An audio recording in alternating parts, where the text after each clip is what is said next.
오늘은 주님의 예루살렘 입성과 순환을 기념하는 주님 순환 성지주일입니다. 예수님께서는 이제 자신의 사명을 완수하시려고 예루살렘에 공공연히 입성하십니다. 예수님께서는 당신이 죽으실 줄 이미 아셨던 것 같습니다.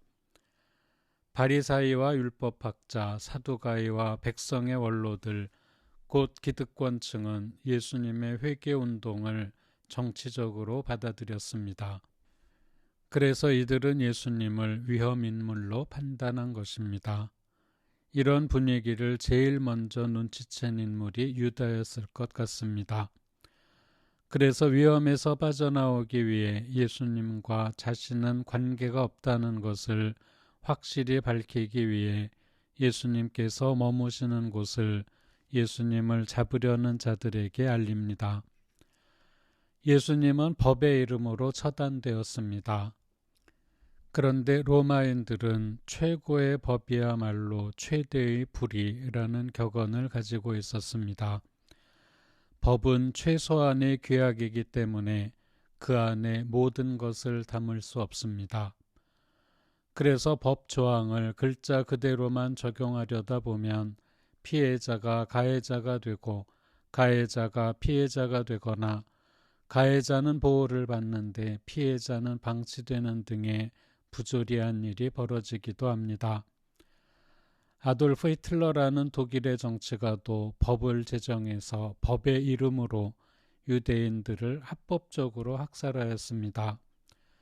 우리 근현대사에서도 일제강점기에는 일본인들이 자기 마음대로 만든 법을 통해 우리 민족의 재산과 토지를 수탈했고 그 이후 군사독재 시기가 끝나고 민주화가 이루어질 때까지 법의 이름으로 자행된 국가폭력을 우리 역시 충분히 겪은 바 있습니다. 예수님께서는 바로 이런 법의 이름으로 처형된 것입니다. 특별한 악의가 없더라도 법을 엄격하게 적용하다 보면 뜻하지 않게 사람을 괴롭히는 결과를 가져올 수 있습니다. 그런데 예수님을 잡아들인 자들은 심지어 예수님을 죽일 의도를 가지고 있었습니다. 그래도 그들은 합법적인 요건은 모두 갖추었습니다. 율법에 따라 증인 2명도 준비했습니다. 또한 성전을 허물어라 하신 말씀을 독성죄의 증거로, 그리고 예수님께서 당신 자신을 왕이라고 하였다고 하며 그 말을 국가 반역죄의 증거로 내밀었습니다. 물론 그 증언은 교묘하게 비튼 것과 거짓이었습니다. 그리고 여론재판을 위해 군중들 가운데 선동가, 즉 바람잡이도 준비해 놓았습니다. 이제 그들은 예수님을 죽이기만 하면 되었습니다. 예수님께서는 빌라도 앞에서 아무 말도 하지 않으셨습니다. 예수님께서는 이미 자신이 어떻게 해도 죽음을 당하실 것임을 알고 계셨고 그 죽음을 순순히 받아들이셨습니다. 그 결과 예수님은 영원히 살아계시고 자신들이 살기 위해 예수님을 죽인 자들은 시대를 초월한 악인들로 남게 되었습니다. 오늘날 우리는 어떤지 성찰해야겠습니다.